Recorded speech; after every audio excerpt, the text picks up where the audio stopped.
VGK pulls away from the Anaheim Ducks in the third period, scoring twice in a 3-1 win. The 3-0 Golden Knights now hit the road for 3 games. We'll talk about it all right here on this edition of Locked On Golden Knights.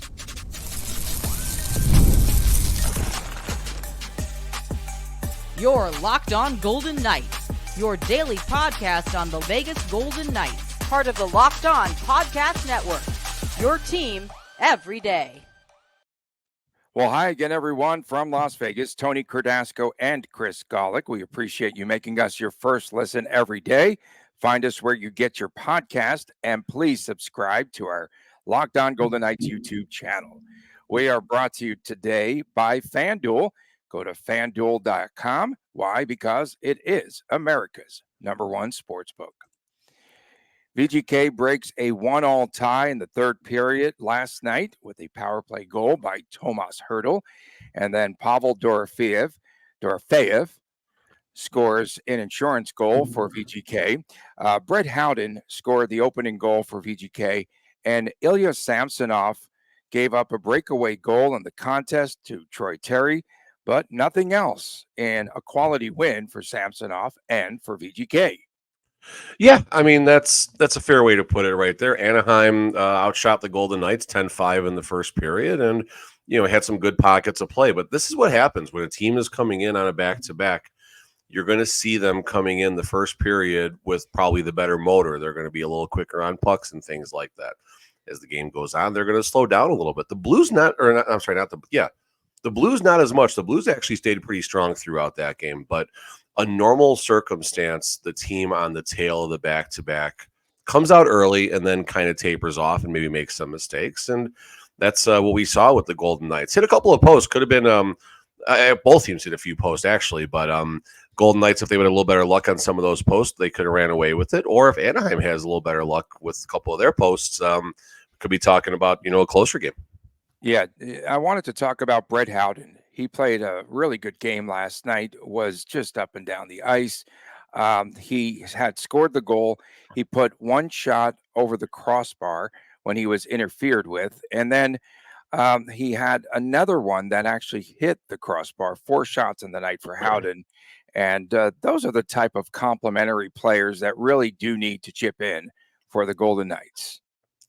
A narrative that we've heard over the past few seasons, going back to season 1, was career seasons. And one of the reasons the team in this season did well was X amount of players had career seasons. We go back to Marchessault and Riley Smith and everybody, and James Neal had a big year, and Alex Tuch had a good season, and Eric Holla overachieved. I mean, so many of these players in season 1 massively overachieved. Okay, so now let's look at season 6 and the Stanley Cup victory. You have a lot of players who had career seasons, some overachievers in that mix as well. Overachieving isn't a bad thing. I'm not knocking anybody. So now, why does this matter at Brett Howden? Well, Brett Howden, we're talking about someone who's topped off at 9 goals as a career high with the Rangers, as Coach Cassidy talked about, I believe, in the post game, or maybe it was the TV guys. Either way. Brett Howden's career high, I believe, is 9 goals, and it was with the Rangers one season. Never been in double digits. He's got 2, obviously, in 3 games now. Is Howden going to be a 20-goal scorer like some of the guys on TV were maybe alluding to? Let me pump the brakes maybe a little bit there, but would 15 goals and 12 assists be a great step forward for Brett Howden? Absolutely. We did see, I think, coming into that third period, Tomas, last night, State Run kept calling McCavish. Tomas Hertl. I don't care. Whatever. So Hertl, I think, had just 1 shot on net up until that third period and scoring the power play goal. Again, team fatigued. Okay, take nothing away from Hertl and the power play unit, but Anaheim, as a result of being tired, could not clear the puck. But after the game, definitely happy for me score. That is a direct quote from Hertl. Someone else says that, like if Jack Eichel says that, he gets dragged from here to Buffalo and back. When Hertl says that, everyone smiles and says, "Oh, it's so cute." Hertl is just fun to listen to talk. I mean, he is having fun. That fun is always, quote, certainly, or fun must be always, quote, is very contagious when he's around. And he doesn't mean anything bad by it, but he's just simply alluding to how much fun he's having. And he's also excited to get on the road with these guys. He didn't get a chance to do it as much last season with the up and back with the Stars and everything, but now he gets his first road trip, and he might wind up being the goofball March or so from last season. Hurdle might wind up wearing that hat by the time the season ends. Keegan Colasar had a couple of points last night. One outstanding play when he took the puck from Tristan Lanoux and had the steal, and that led to the Pavel Dorofeyev goal. I really feel, Chris, that Keegan Colasar is becoming a leader on this team. I talked about this in August. I said, look to someone like Keegan Colasar to take a step role as far as a leadership side. That was talked about in the post game. Colasar is the veteran on that line right now. He's the veteran on the fourth line. He's a good hockey player. Like, he's not a bad hockey player by any means. He's had a lot of chances throughout the last 4 seasons since we've been watching him with the Vegas Golden Knights, 5 seasons, however long it's been now. And you can see his game maybe taking a little step forward. He's been right around it every game. He has been right around it every game. So good to see him getting a couple of assists, and really curious to see, 4 months from now when we're talking about, the midway point of the season or so, maybe a little bit sooner than that, where Colasar is. Is he going to have 3 goals and 4 assists at that point? Or is he going to have 7 goals and, 5 assists or something like that? With getting on the score sheet, not frequently, but a lot more than he has in the past, with obviously continuing his physical game. Cassidy talked about, I think the quote was, when he gets into you, it's hard to get away from him and stuff like that.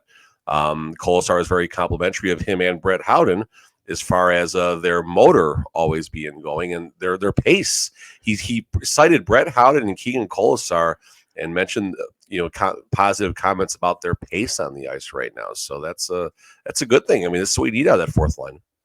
So Samsonov, good game last night.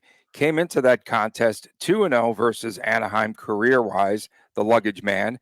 And Samsonov luggage last night with a pretty good night, overall, all things considered, just giving up the breakaway goal. He came in at 1-4-4 goals against versus the Ducks. So great spot for him to play. Yeah, he was fine. It wasn't great. It wasn't bad. It was a good game.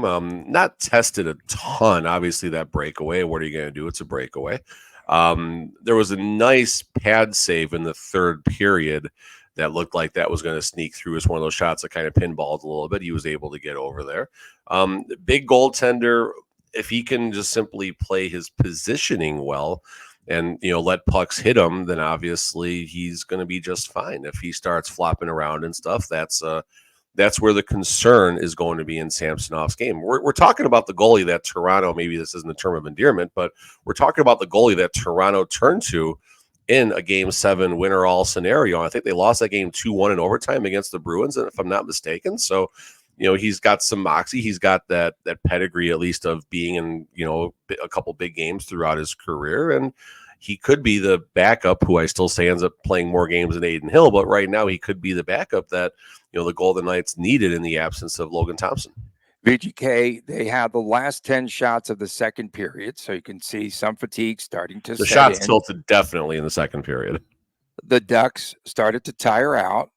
So VGK, I mean, okay, they're 3-0. Congrats, all that. Strike up the band, whatever. But let's face it, they defeated Georgiev, who I told you was on his way down.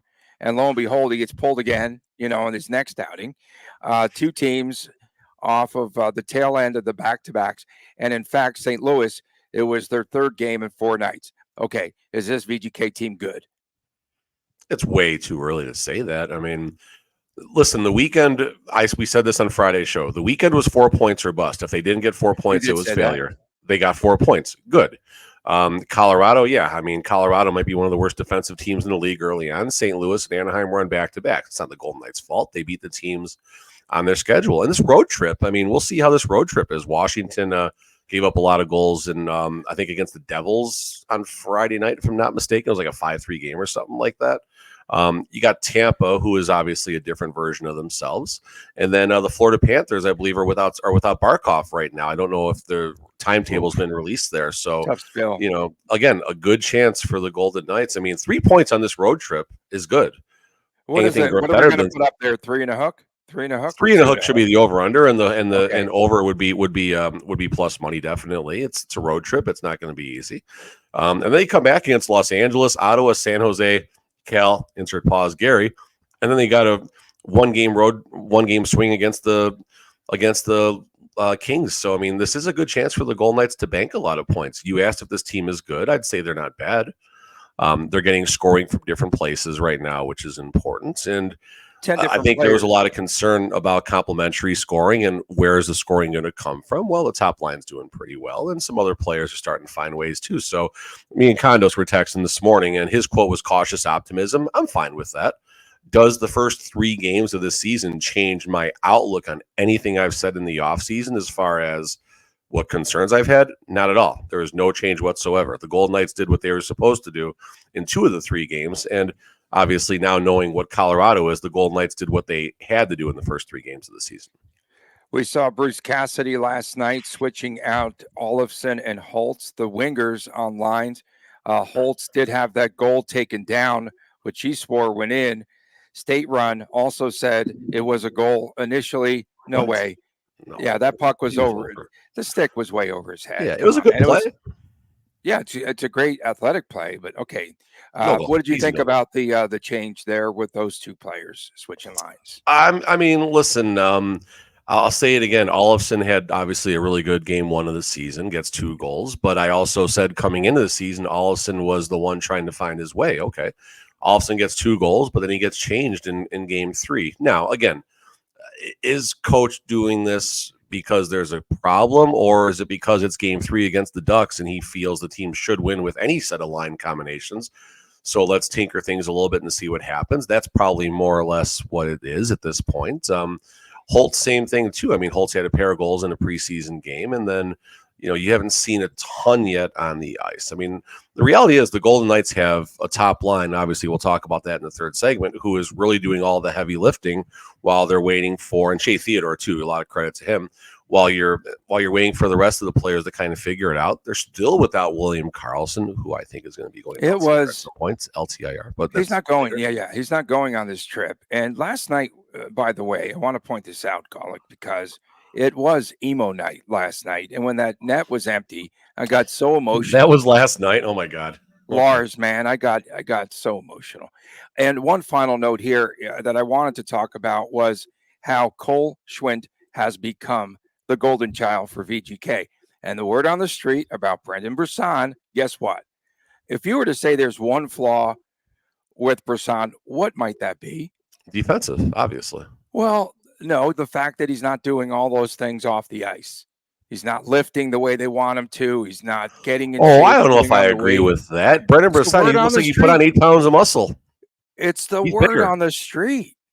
Okay. And is he going to play that physical brand of hockey? I think VGK might be giving up on him.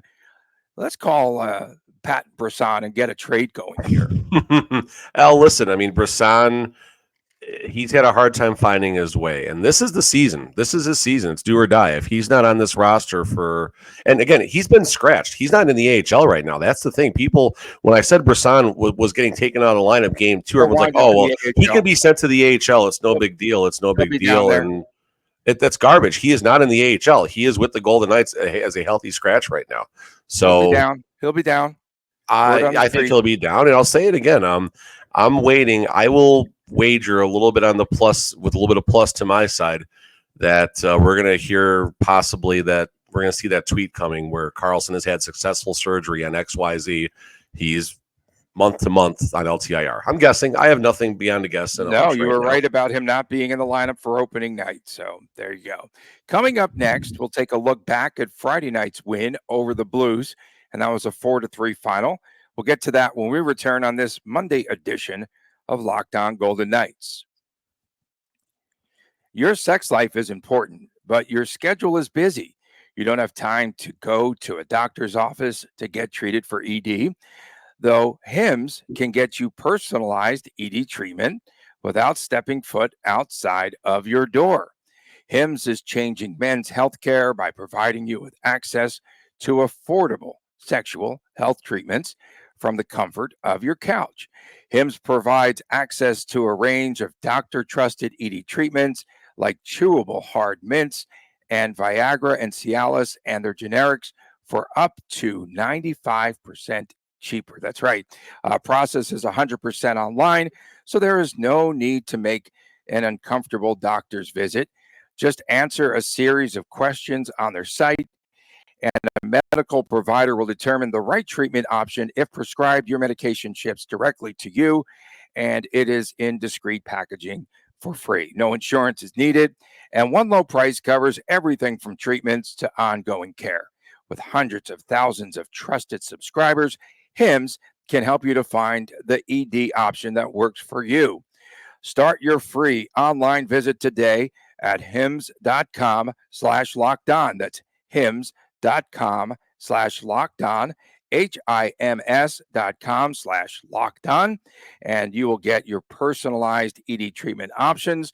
HIMS.com/lockedon. The products mentioned are chewable compounded products, which are not approved by or verified for safety or effectiveness by the FDA. Prescriptions require an online consultation with a healthcare provider who will determine if appropriate restrictions apply. See website for details. Back on this edition of Locked On Golden Knights, Tony Cardasco, Chris Golick reporting from Las Vegas. And we appreciate you making us your first listen each and every day. Don't forget, on Fridays, it's WTF. Saturdays, it's the Chris times Chris Jr. show. Recap of Friday's game versus the St. Louis Blues. VGK holds on for a 4-3 win. Jack Eichel scored his first goal of the season to counter the early Pavel Buchnevich goal. Barbashev, Shea Theodore, and it was Nick Waugh who also scored his first goal in that game for VGK. 3 points on the night for Stone, for Shea Theodore. Pretty good night there. VGK, they played pretty well, but the thing that really stood out was late in that contest when they would not allow Jordan Binnington to get off of the ice. They did a great job of putting a lot of heat, a lot of pressure on St. Louis. Yeah, we got down low to watch the end of the third period and about the last 6, 7, 8 minutes. And Binnington was basically up to the blue line, back into the net, up to the blue line, back to the net, on his way to the bench, back to the net. It was something good to watch. Aiden Hill, okay game, not good, not bad, but shut it down at the end, as everybody did when they, the Blues had a late power play in that one, on top of the fact that Binnington was out for about the last minute of that game. So the Golden Knights were able to shut that one down. Again, another good performance and in a good situation, in a good circumstance, Tony, in a good circumstance for the Golden Knights. Yeah, that was a pretty good game for VGK. You have to credit for sure St. Louis for coming back a number of times in that game. I did want to typical talk Blues about, Golden Knights game. It's always up and back at the end. They're up for whatever reason. Something happens when those two teams get together at T-Mobile Arena. This actually wasn't as dramatic as some of the other games, so kind of boring. And we're talking about a 7-goal game, kind of boring. But they're kind of pesky, aren't they? Of course. Of course, they've always been like that. Yeah. One thing that concerned me in last night's game that I wanted to go back to here was just the amount of odd man rushes for Anaheim. Is that a concern? At one point, it was 7-0 after 2 periods in odd man rushes. Pretty interesting. That's a concern. I watched the game. I watched the third period close. First 2 periods I didn't see as closely, but I was glancing up, watching while I was ripping pack after pack of hockey cards last night. But yeah, 7-0. That's a concern because this is a defensive. What's the word I'm looking for? System. There we go. This is a defensive system that is designed. If I forget to get the word out, this is a system that is designed to limit odd man rushes. That is a staple of Coach Cassidy's teams. 7-0. That's a concern, and you also have 3 completely different defensive pairings. You got the same players pretty much. Alec Martinez obviously no longer a part of the fold, but Noah Hannafin slides right in. Are the odd man rushes on the defense as much as they are on the offense? Yes and no. We'll start with Pietrangelo and Shea Theodore, two very offensive-minded players, 8 points collectively between the two of them. And they're both going to take their chances. Cassidy did hit on that in the post game. He was asked, I think it was one of the Spanish broadcasters, if I'm not mistaken. If I got that wrong, I'm sorry. But was asked if there's been some breakdowns defensively. It was actually the best question in the presser, in my opinion. It was great.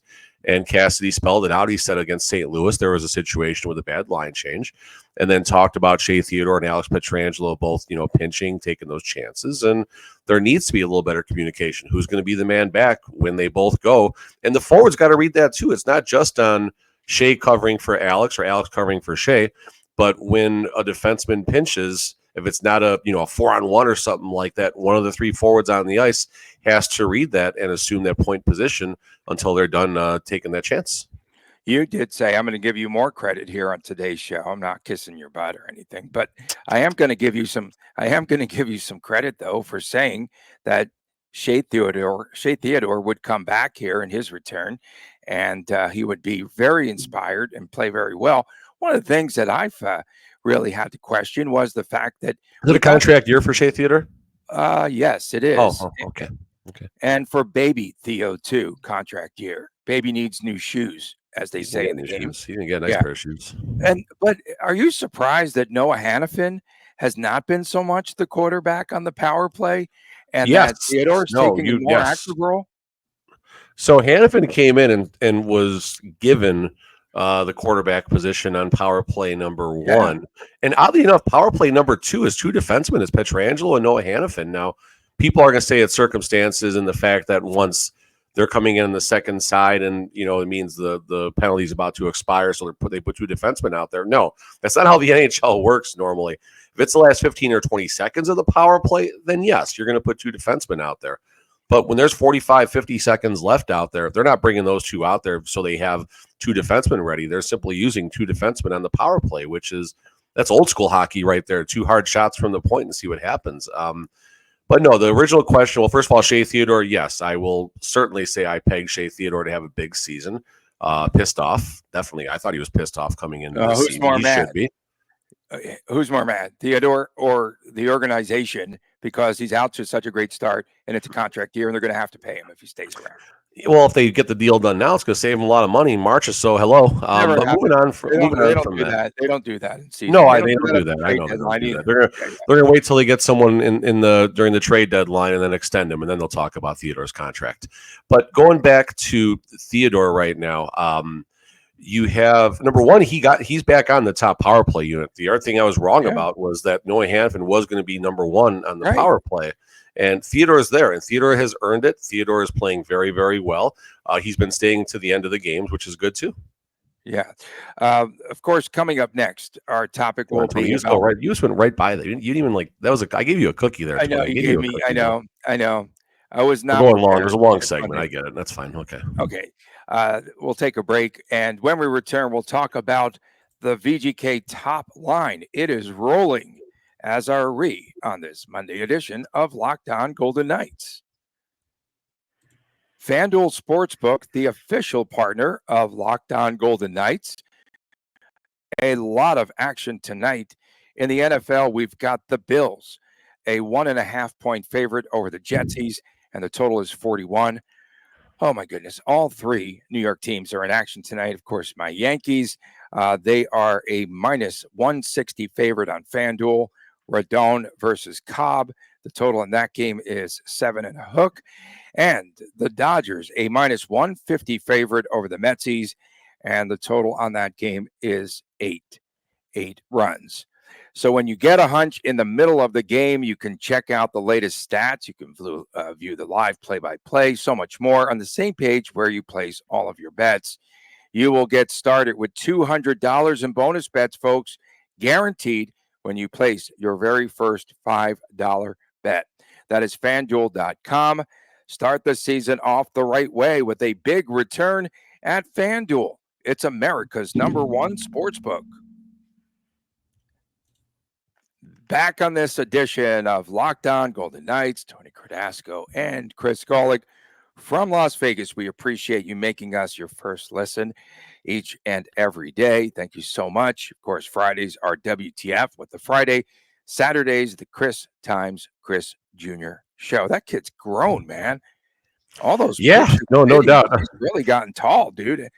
How tall? Like is tall in your family? Is that a pattern here? Yeah. Oh yeah. No, we're all tall. Yeah. No. Very very tall family. I mean, I think I'm down to 6'2" from 6'3". I think we're You're finally getting shrinking to that too. point in Yeah, my yeah. life. But yeah, no, tall. The men in the Golick family have been pretty tall. Amanda's pretty tall. She's like 5'8" or something like that too. So that's Man, it's pretty not tall. going to hurt. Yeah. Funny quote, Danny Webster last night. Tomasz Hurdle. I can't remember the last time I was 3-0. It feels great. Oh yeah, of course, because San Jose. My goodness. That's good. That's good. VGK's top line: 19 points through 3 games, 7 points for Jack Eichel, 6 apiece for Stone and Barbashev. And I just go back to, you remember Bruce Cassidy was talking about Olofsson being on that top line. He said, but remember, he said, like, if we really want to add scoring punch, we would put Stone on the top line. And lo and behold, they've really produced 2 more points for the top line last night. Eichel's used to having that right-handed shot on the right side on that top line. Will he shoot more? This guy, can he shoot more? Please. Jack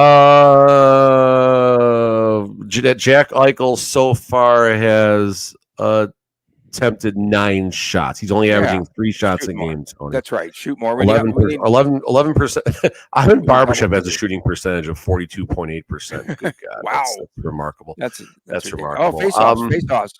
Eichel face-offs. Eichel's been up and down. I saw I think he's been 57% 2 games. I think last night, I actually got the event summary right here. Against the Blues really quickly, Jack Eichel was 42% in the circle, 8 and 11. Against the Anaheim Ducks, Eichel was 57% in the face-off circle. So that's, I mean, that's kind of what we expect right there. If he can be at 50%, that's a big improvement. That's like a 4% swing improvement. And then that's when he gets in that Selke conversation, 50% face-offs. That's what Coach Cassidy is they've already started. They've already started. I mean, it's fair, I think. I mean, okay, really, we're talking about the top line, so I can pose this question. Eichel's a great player, yes or no? My favorite player on the team. Right. Is he a great player, yes or no? Eichel. I believe he's a superstar. Yes, he's a superstar. He's a great player. Yes. I don't know if he's a superstar yet. I mean, I think 100 points is really when you start getting that superstar / elite. Hang on. Timeout. Go ahead. 30-second variety. 30-second variety. Yeah. No. See, Eichel, unlike the other superstars, Eichel plays both ends of the ice. Absolutely. He's given up so much of his offense for defense. If he could only concentrate on offense, he'd be an absolute superstar. Well, we saw that in Buffalo. We saw how well the Sabres did, to be fair. But this could be the version of Eichel where he is still a very good 200-foot player. We'll start there, while getting that 100-point clip. Now, again, I'm not talking 100-point pace, 100 points on the stat sheets. And I think 100 points is really when you start talking superstar, elite, and things like that. Eichel's a really, really good, great player right now. He's not elite or a superstar yet. But this season, we might see that transition. So that's what I'm excited for. 19 points for the top line collectively. That's they're on pace for 259 points as a unit right now. Obviously, that's not sustainable. Maybe it is. I don't know. Maybe it is sustainable. If McDavid gets 150 points, then you can say that his line got probably 300 points. Your Edmonton Oilers are winless at 0-3. Yeah, your Edmonton. They were terrible last year too. Early on. So, but again, the league has been chunking away at those guys. This is Stan Bowman's, FU, if you call it what it is. I mean, today we've been alleged today based on the ad reads, so I think I can say FU. But this has been the FU from the rest of the league to the Edmonton Oilers for getting Stan Bowman back into the mix. You saw the offer sheet situation with the Blues with Broberg and Holloway. Now Lavoie. I mean, I know the Golden Knights wanted Lavoie. They found a path. Credit McCrimmon for finding a creative way to do it, but they're not done yet. The league, one by one, I think they're going to take little shots at the Oilers every now and then. It might be a little mafia, gentleman's agreement type of thing where things are happening. Hey, made men. The made men at it again. They are not made men. You were talking about Raphael Lavoie. I finally got his name correct. Okay. His name on the cup, Tony, or is that your question to ask? You know what? They might have put it on there. They might take someone's name off and add his. Okay, so October the 6th, follow the bouncing Lavoie, waived by Edmonton. On the 7th, claimed by VGK. October the 8th, VGK places Lavoie on waivers. On the 9th, claimed by Edmonton. And then on the 10th, after he's put on waivers again, signed once and for all by VGK Henderson Silver Knights. It's pretty love funny. it. Hey, listen, you got to find creative ways. I mean, the Golden Knights are still up against the cap now that Pearson got his contract. So you need depth pieces. We've all goofiness aside here. Injuries are coming. That's every team. This isn't a knock on the Golden Knights. Maybe the Golden Knights have had more than their fair share of injuries over the last 4 seasons, I guess. But so maybe this is when things even out a little bit for the Golden Knights. But the assumption should not be that things are going to even out. The assumption should be no less than 250 to 300 man games lost, which would still be a stark improvement from over 500. So get those pieces ready, see what they do in the American League. You got Brisson there if you need an offensive-minded forward as well. So I'm with you. I mean, the Brisson might get his own segment pretty soon. Brisson needs a segment, I think. Yeah, he might get his own segment. Cole Schwint, by the way, I just bicycle Schwinn. I know. I just saw the reaction from the folks and the team in Cal, Gary, from the Flames, and that they did not want to lose him. So they had an odd man out. They had to put him on waivers. So, but he's fit in very nicely through 2 games. Strike up the band. Also strike up the band because VGK becomes the 4th team to start the season at 3-0 in 3 straight years. The other teams, San Jose, who did it 4 times, Minnesota did it 3 times, Chicago 3 times in the 1970s. So there you have it, Golick. Nothing but knowledge on this Monday. No, that's a good thing right now. And listen, let's talk McCrimmon for a second. Tanner Pearson out of nowhere, 4th line contributor. Cole Schwint. Not a lot of people knew who he was besides the fact that he was involved in the Huberdeau Matty Tkachuk deal. He was the prospect that wound up being dealt as part of that deal. He was the Peyton Krebs to that deal. He was the Peyton Krebs to that deal. No, he didn't hold up that deal. No, he did not hold up that deal. But he was the throw. It's so amazing in the history of this franchise that Peyton Krebs held up the Eichel deal. Hey, Peyton Krebs, top line in Buffalo, Tony. Relax. Simmer down over there. Top line in Buffalo, so they're screwed. But no, back to Kelly McCrimmon for a second here. McCrimmon plan. It's a different version of it right now. Tanner Lazinski. Listen, Tanner Lazinski scoring points in the American League. He could have made this team easily. You got Pearson, so I mean, it's not the sexiest moves. Allison 2 goals in the opener. McCrimmon looks like a genius for that as well. So, McCrimmon found ways to, it wasn't plan A or plan B, but whatever plan that was on McCrimmon's napkin, at least 3 games in, we got 79 games left, folks, take a deep breath, but at least 3 games in, McCrimmon seems to have found the right complementary pieces. Is there enough depth? That'll be tested probably around game 15 or so. We appreciate everyone tuning in, especially our everydayers, of course, and our good friends at the number 3 ranking in Singapore. Got to give them a shout out every day.